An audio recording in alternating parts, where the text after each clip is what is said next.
Сүүлийн 9 жил тасралтгүй 100 мянга гаруй хүүхдийн шүдийг үн төлбөргүй эмчилж өгсөн шүдний эмч Батбаярыг НТV мэдээ онцолж байна. Тэрээр шүдний эмчээр 27 дахь жилдээ ажиллаж байна. Тэрээр хүүхдүүдийг эрүүл шүдтэй байлгах зорилгоор сайн дураараа 2-6 насны хүүхдүүдийн шүдийг үн төлбөргүй эмчилж эхэлсэн байна. Манайсын хувьд 3 хүүхэд тутмын 2 нь шүдний өвчнөөр өвдсөн байдаг. За гэвч хувийн эмнэлгийн өртөг өндөр улсын эмнэлгүүдийн дараалал их байдгаас шалтгаалan эцэгчүүд хүүхдийнхээ шүдний өвчнийг хүндэрсэн хонь эмчит ханддаг байна. За иймээс Батбаяр эмч жилдээ 5-аас 6 удаа шүдний эмнэлэг тутмаг хөдөө орон нутаг болон хотын төвөөс алслагдсан сургууль цэцэрлэгүүдээр явж эмчилгээ үйлчилгээ үзүүлдэг байна. Мэдээж одоо шүдний эмнэлгийн Улаанбаатар хотод яг шүдний эмнэлгийн хүрэлцээ бол бас хангалттай. Тооны хувьд бол хангалттай байдаг.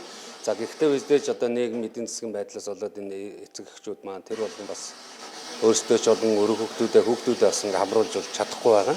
Тэгэхээр энэ дээр бас жаахан ч гэсэн дэмжлэг болох үүднээс бас энэ цэцэрлэгийн хүүхдүүдийг одоо нийт одоо хүүхдүүдийг 6 нас хүртэл нь одоо өөрийн юугаар одоо зардлаар бүрэн одоо эрүүлжүүлж одоо явъя л гэдэг ийм санаачлагыг хийж байгаа. Нийт иргэдийн маань бас хандлага ерөөсөө л өгдөөд бүр болохоо байгаад тэр үед нь эмнэлэг ханддаг.